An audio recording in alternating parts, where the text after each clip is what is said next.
about the internet is its ability to connect people with What's truly remarkable about the internet is its ability to connect people with very niche shared experiences. Not only that, but it can provide the tools for people to further explore those experiences to the point of even gaining full closure, where it is no longer just a distant, faint memory lost to time. If it weren't for the internet, that is exactly what would have happened to the story that I'm about to tell you, which has been kept alive by the sizable number of people who remember it firsthand. In the 1990s, an exceptionally ordinary phone number began popping up in many advertisements, predominantly in Ontario, Canada. It was on billboards, newspaper articles, the phone book, and many other outlets. It was particularly memorable because it was a vanity phone number, the ones that spell out a word, and it was a simple phrase, 1-800-GOLF-TIP. If you thought that this was a phone number related to golfing, you would be wrong, as those who actually called it experienced something completely strange. The caller would hear deep breathing, followed by a man's voice counting to 10. This would occur on repeat indefinitely. Some accounts even state that after the number 10, you would occasionally hear what sounded like a loud siren or a woman screaming.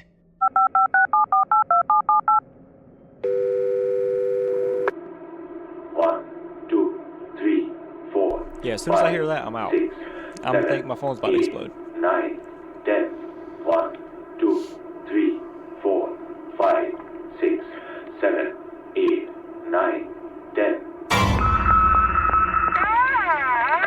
That was perfect timing. It allegedly became somewhat of a regional trend among teenagers to call this phone number for fun, just because of its very mysterious nature. But beyond these witness accounts, there's not much else known about 1-800-GOLF-TIP. In fact, so little about this strange story has survived. There is even a website dedicated to basically asking, hey, does anyone else remember this? Was it even real? Since it first popped up back in the 90s, no one ever knew who this phone number belonged to or what its exact purpose even was, until now. Thanks to online sleuths and community-driven efforts, the 1-800-GOLF-TIP mystery may have finally been solved. Well, for the most part. Let's talk about toll-free numbers. They originated in the 1960s, and they completely revolutionized how we place phone calls, especially in commercial settings. Since phones were invented, each person had to pay for their respective share of the phone line they were using to make a call. This money would then go to a phone company providing the infrastructure to even make the phone call possible. The longer the distance a phone call has to go, the more expensive it gets per minute. In other words, calling your aunt who only lives a couple miles away is much cheaper than calling someone 1,000 miles away. Sounds pretty straightforward, right? But what if you are a huge business whose customers are all over the place? Obviously, customers are not gonna want to call a number that could potentially be very far away just to ask some basic questions. It could cost them a ton of money. So that's when the Bell Telephone Company introduced the 1-800 number. Rather than having the customers pay for their share of the phone call, the business with that number pays it for them. Yes, this is more expensive for the business in question, but the convenience it provides for the customer could create more business and therefore profit in the long term. This is called economies of scale, and so the toll-free number was born. The most popular area code for these numbers was, of course, 1-800 because it was super easy to remember. But you know what's even easier to remember? Phone numbers that spell out something. All you had to do was refer to those letters above each number on your dial and choose the number that corresponds with it. You dialed 2 for the letter B, 3 for the letter E, 3 again for the letter D, and so on. And obviously, these words were always related to the business in question. Like 1-800-FLOWERS will sell you flowers. So for Canada's 1-800-GOLF-TIP, you would think that it'd be a phone number all about giving you tips on how to play golf. Well, that's where the mystery deepens, and it goes beyond just the phone number not actually being related to golf, because the ads for it actually were related to golf. I decided to search through many old newspaper ads, and sure enough, 1-800-GOLF-TIP does in fact show up as a hotline from the Professional Golf Association, with these ads dating from the early to mid 1990s, some of them even from the United States. So in that case, what on earth was the deal with these unrelated, strange phone calls? Well, the answer is really not all that exciting, but it does provide interesting insight into people's curiosity and just the kind of effect it can have. As you know, toll-free numbers can get expensive, especially if the company is paying a fixed cost for them, which they typically do. That means whether a company gets 12,000 phone calls a month or 12, they are going to pay the exact same amount of money. For whatever reason, it seems that the PGA decided to get rid of this phone number. Likely because the call volume was too low to make the expense worth it, or way too high and made it too expensive, specifically if they paid for the calls by the minute. So naturally, the number went out of service. And of course, the phone company that now owns full control of that phone number is going to put some kind of indication that it is no longer in practical use. This is usually done through a pre-recorded placeholder message. Because this isn't exactly something that is meant to be listened to, the person creating the message doesn't need to be super skilled or put a lot of effort into it. They can kind of just phone it in. See what I did there?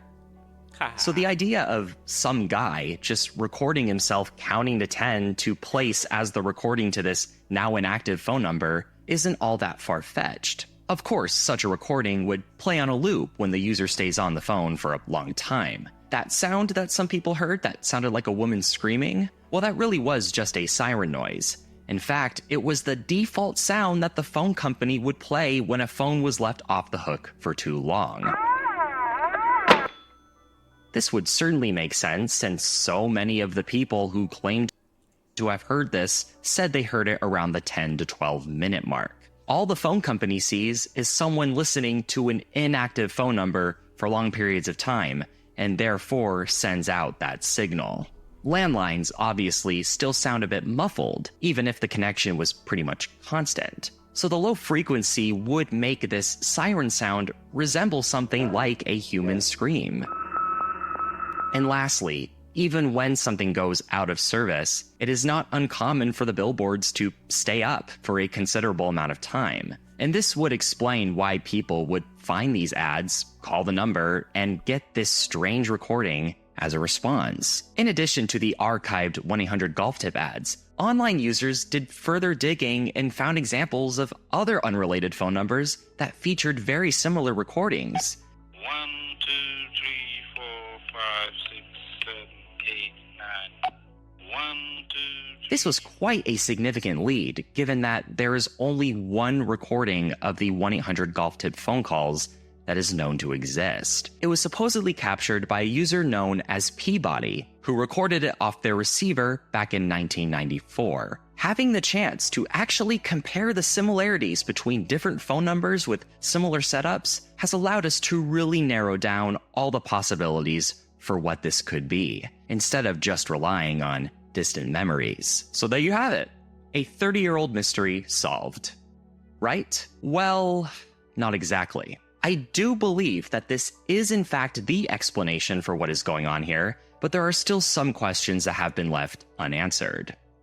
1, 2, 3, 4, 5.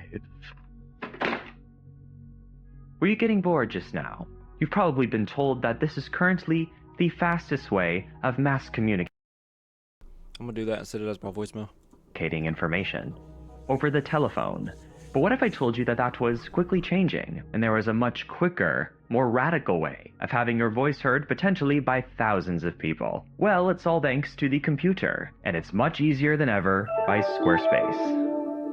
Squarespace allows you to create something called a website that's not only professional looking, but can be done all in one place. If you're not a web designer and don't know where to start, don't waste, man. With Squarespace's pay.com/name and an article that where credit is due, and say that much of this research was compiled by user Oh I Get Jokes over on Reddit. Lovely username. And an article that they cited, written by the Payphone Project, claims that the 1-800-GOLF-TIP number was only up for one weekend. The weekend of December 3rd and 4th, 1994. However, while these ads indicate that the number was certainly in service at this time, and some of the language certainly does imply that, I still couldn't find any evidence that the number went out of service immediately after. In fact, I even found evidence pointing to the contrary, which is a bit strange. Here is another ad for 1-800-GOLF-TIP from almost exactly 2 years later, in December of 1996. But Peabody's recording was made in 1994, when the phone number was already allegedly out of service. Even then, these ads were from the very end of the year, so the odds are very high that this recording was made before December. This implies that the phone number would have already been out of service by the time these ads showed up. So what was going on during this 2-year period? There are two possibilities here. The first being that the PGA may have just continuously been turning service on and off for this phone number, and perhaps this is true. It would explain the language here saying that the service was available today and Sunday. It is possible it could have just been one of those annual events that only happen on one weekend. Though this doesn't explain the pre-internet novelty that this phone number supposedly already had at this time among local teenagers, who were calling the phone number specifically because it was weird. It is possible that they would have seen these newspaper ads and seen that it was just a regular old phone number. But like we discussed earlier, it is also possible that they could have just seen these ads after they were already long posted and no longer relevant, and therefore the number was out of order. The second, arguably much simpler possibility is that our online researchers just got their dates incorrect, which is understandable for a hardly documented story from over 30 years ago. The other question is,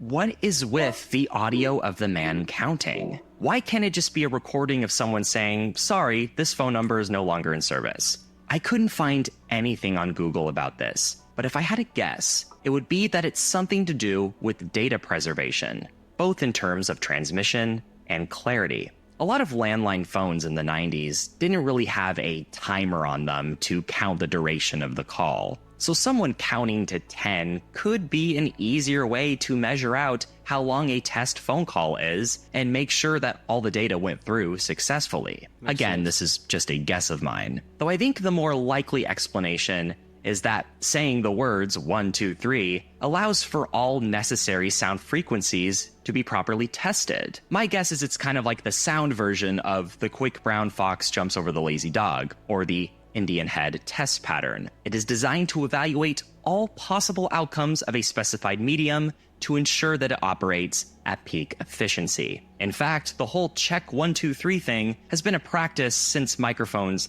have been invented. I even did it before this video.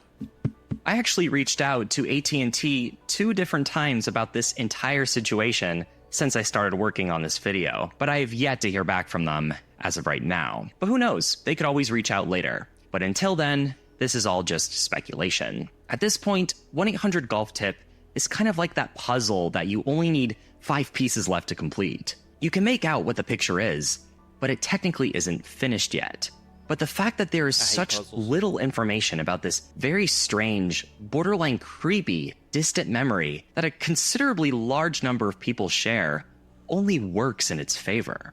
People like a good mystery, so much so that it has even created a monetary incentive specifically in the phone market.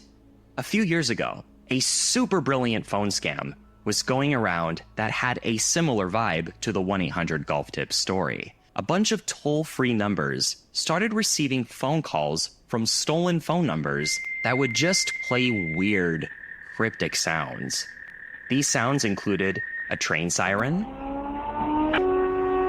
strange melodies, bell towers,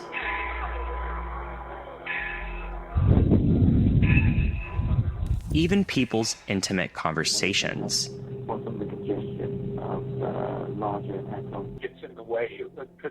One woman from New Jersey was receiving hundreds of these phone calls. This is a phenomenon known as phantom calling, a term coined by Alex Goldman and PJ Vogt of the Reply All podcast. And through communication with the FBI, they were able to figure out what was going on. As we mentioned earlier, when you place a phone call, someone is paying for it, whether it's the owner of the toll-free number or whatever. But that money is then distributed to the owners of all the phone towers that helped make that specific phone call possible. The person behind the scam will then go to one of the more shady underground phone companies that own a few of these towers and basically say, hey, if you give me a share of the money you make from my phone calls, I'll start making a whole bunch of them. If a business is paying a fixed cost for their toll-free number, they're obviously not going to notice an inflated phone bill. But the toll-free service provider, well, the longer a phone call is, the more money you make. And how do you keep people on the phone? By making the phone calls really damn creepy and mysterious. People are gonna wanna listen more to find out what is going on. On the surface level, it seems like a victimless crime, except the victims are multi-billion-dollar phone corporations. But it is quite genius. But now, 1-800-GOLF-TIP wasn't the one calling people. People were calling it. And I certainly don't think that it's some kind of scam that the PGA is behind. But that curiosity, that innate urge within us to prescribe meaning to something abstract, is nearly identical to these phantom calls. And it's what made them so easy to exploit. But that curiosity is powerful enough to have us still talk about it years later, as well as give us the ability to finally get some kind of closure.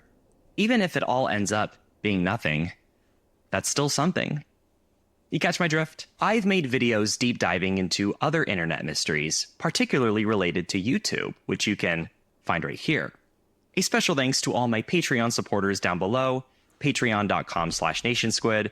You can also 1-800. Alright. That'd be good. Congrats on creeping me out at 4 p.m. Or... What? The scariest true stories. That's what I said. Alright. Story 1. When my cousin Cody and I were in our early 20s, we went on a handful of camping trips around Colorado. This happened, I believe, when I was 22 and he was 23, and it happened in Arapahoe Forest. It was my first time camping there, not Cody's though. It was in the middle of the week. Our jobs allowed us to have off days in the middle of the week, and we'd often go on our campouts then to avoid traffic and crowds. I always let Cody take charge on these trips. He's the Eagle Scout, not me. We parked by a picnic area, and we set foot into the woods from there. After about 15 minutes of hiking deeper into the woods, we found a good spot to set up camp. A good spot meaning a big enough clearing to fit 2 tents, the portable stove, and a campfire. The first thing we did was unpack our stuff and set up our tents. Cody has always been a lot quicker than me in pitching a tent. He does it in only a few minutes. It always takes me over 20 minutes. Or rather, it always took me over 20 minutes, as I haven't been camping out in the wilderness since this. The next thing we did was create a ring of stones for a fire, and then gathered some sticks and wood. He did bring some fire starter and a lighter, so I guess we kind of cheated, but oh well. It was at the point in the day when the sun was going down. We had a fire going, and now Cody was grilling up some steak and burgers. One thing about Cody is he always went all out with the food on these trips, and he's a really good cook, so I always trusted him with feeding us. Of course, we had our bear spray in case the smell of the food would attract a black bear, which Cody always said was very unlikely. He always says the real thing you gotta worry about in the middle of the woods is other people. As we ate our steak and burgers, we cracked open some beers and had some classic rock playing on the speaker. If you've never been camping, you don't understand how good of a vibe moments like this are. In the wilderness with a friend or family member and some beers, reminiscing about good times and vibing to music. As it got dark, we started playing card games on this little folding platform table we brought specifically for cards. After playing more traditional card games, we started playing Uno, and this was when we heard something out in the woods. I paused the song on my phone so that the speaker would go silent. It was clear now. We heard a person humming and footsteps from beyond the trees in the pitch blackness of the forest. Cody urged me to find the flashlight. I tried, but by the time I found it, the sounds had faded away. I asked Cody if that was something to be concerned about, and he said it definitely was unusual for someone else to be this deep in the woods, let alone creepily walking by a campsite with an active campfire humming loudly. I was a bit shaken, and I saw Cody was too. We went back to playing cards with the music much lower now. When we least expected it, a big stick landing in the middle of our campsite made us both jump out of our skin. It didn't fall from a tree. This thing was thrown at us by someone. Cody started yelling something along the lines of, "Whoever's out there messing with us, get a life and f*** off." And then, footsteps could be heard once again in the distance. They were walking away from us. I said we should pack up camp and move somewhere else. He said absolutely not in the dark. We both had bear spray, and he advised to just keep it next to me in my tent when we go to sleep. It was the closest thing to ranged self-defense weapons we had. We kept hearing sounds like tree branches cracking in the distance, sounds that you would never expect an animal to be making. Someone was out there, maybe multiple people, that much was clear.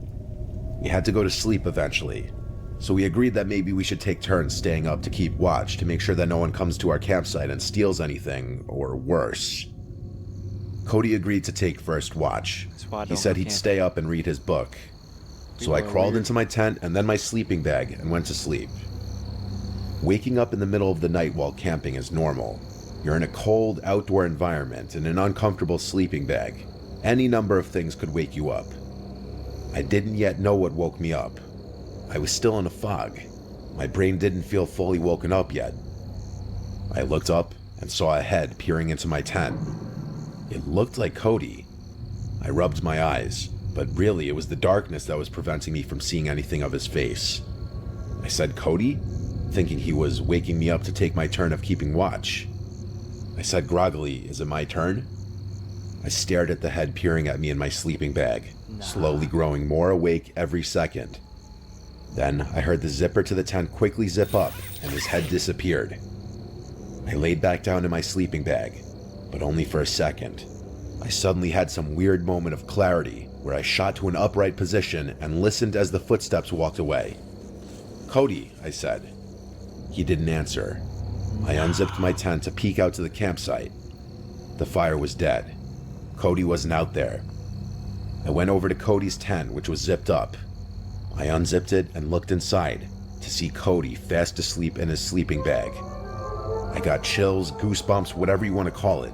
I almost shit myself at the realization. I started shaking him awake, and when he finally awoke, I told him someone's here, at the campsite. It took him a minute to come back to reality just like I did, but when he did, he grabbed his bear spray. He said he must have dozed off while reading.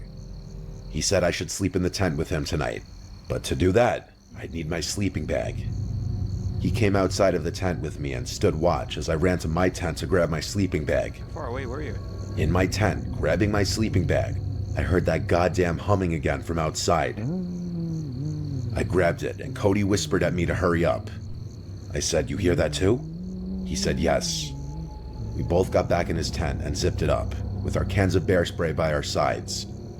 I tell you, in those moments, I wanted nothing more than for a... See, I think that tent would be the worst place to be, because all you got to do is like jump on top of it, and the whole thing's like caving in. And what can you do? What can you do? You can't see. Bear spray not gonna work. It's not gonna work. You're gonna spray yourself. bear to come and save the day. The hours dragged on as I stayed up while Cody slept. After 3 long, horrible hours, I woke him up and we switched. When Cody woke me up, it was almost dawn. There was light outside. So we packed everything up, and by the time we were done, there was plenty of light to hike back to the car. While we could have driven somewhere else and had another night of camping elsewhere, neither of us were feeling it anymore. This was a haunting experience, and I think we both just wanted to be in the safety of our houses. It's been 6 years since this happened, and he's hit me up a few times since then about camping, but I haven't really had interest since this experience. People are just too scary. Why was someone out there stalking our campsite, and the sight of that person's head in the dark just looking into my tent? It was straight up from a nightmare. I may never go camping again, honestly.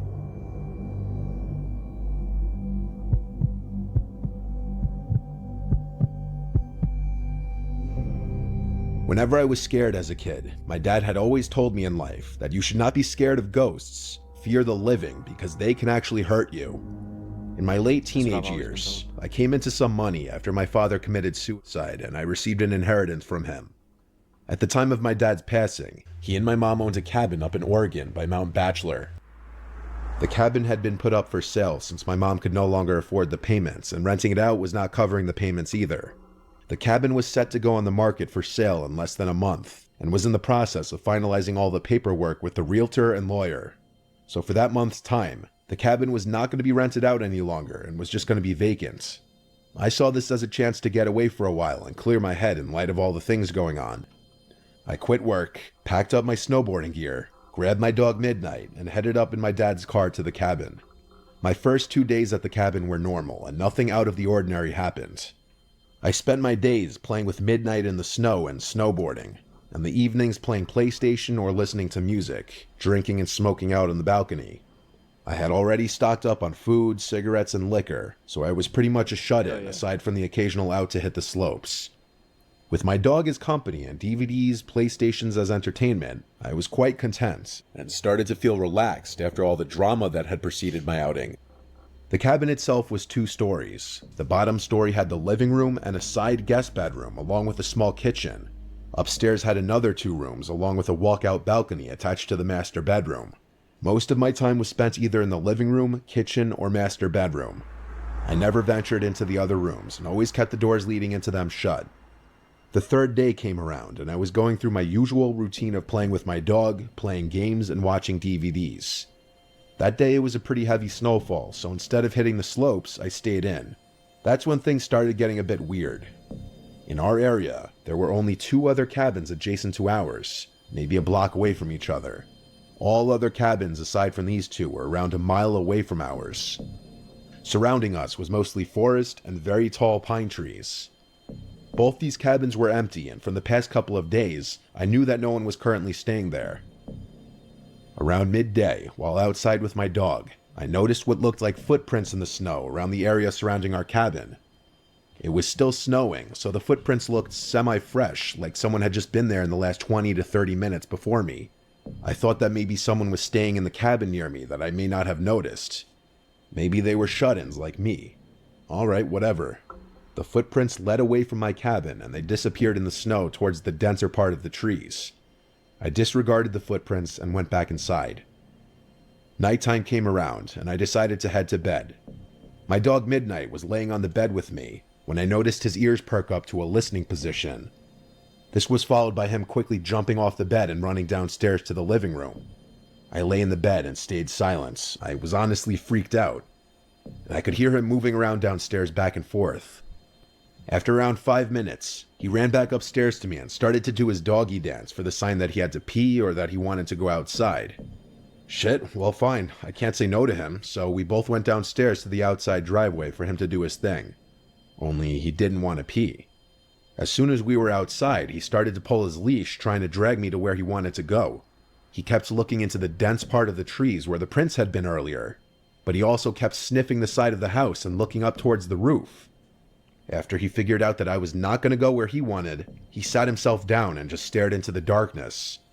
A bit unusual for him, but alright, maybe there's some forest animals out there that he wants to chase down. But fuck this, I didn't want to chase anything, so I pulled him back inside and we both headed back upstairs. Around half an hour later, I was lying in my bed when I heard what sounded like hooves walking on my roof. It was only a series of around 6 steps, and I rationalized that it could be a pine cone falling from a tree onto the roof, or maybe a kind-hearted forest animal running around.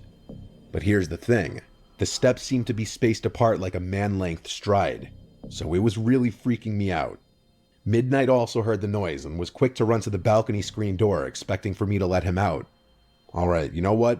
I'm a tough guy, and at the time, I considered myself to be fairly well built and strong enough to handle myself. So I grabbed my coat and shoes along with my cigarettes and flashlight and went out onto the balcony. As soon as I went outside, I lit up my cigarette and started canvassing the roof with my light. Nothing there, and the snow on top was undisturbed. Weird.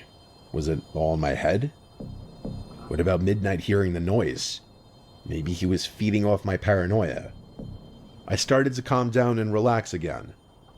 My eyes started to adjust to the darkness, and I kept smoking and just staring at the stars and trees next to our cabin. That's when I saw it. In a tree that was a little taller than our cabin and around 20 feet from the balcony, I saw what looked like a man crouched in a squatting position in between two branches. It looked really tall, like 8 or 9 feet, and it was really fucking skinny. It was squatted on one branch, and its freakishly long, white arms were extended above its head, holding onto the branch above it, while its mouth was wide open with no expression. What the fuck is that? I wasn't sure if I was really seeing this thing, and stood just staring and sat there motionless. I noticed Midnight stand up and start pacing behind me and lightly barking at the same time. The thing still did not move. I put my cigarette out and was debating on shining the light in the thing's direction, but something in my head kept screaming not to. So I walked backwards to the inside of the room and pulled Midnight with me. Once inside, I locked the door and shined the light in the thing's direction, but there was nothing there. I shut the curtains to the screen door and retreated back to bed. But later on in the night, I heard some light tapping at the screen door, like someone was tapping on the glass with their fingers. It was consistent and did not stop for nearly an hour. Midnight seemed to stare at the door, but he wouldn't go near it anymore. The weirdest part was that I had a feeling like someone was inviting me to open that door, but at the same time, I kept hearing my dad's voice in my head, telling me to stay in bed and don't do it. I listened to my dad's voice and just stayed where I was. I passed out eventually and woke up in the morning. It didn't take me long to pack everything and get the hell out of there.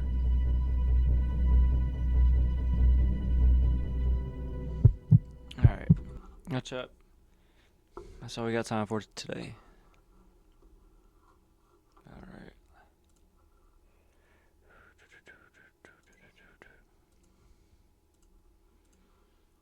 Alright.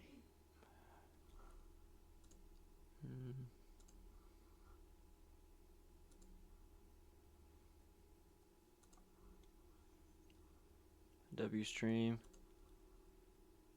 I will see you guys Monday? Maybe tomorrow. But most likely Monday. Alright. Good night, y'all.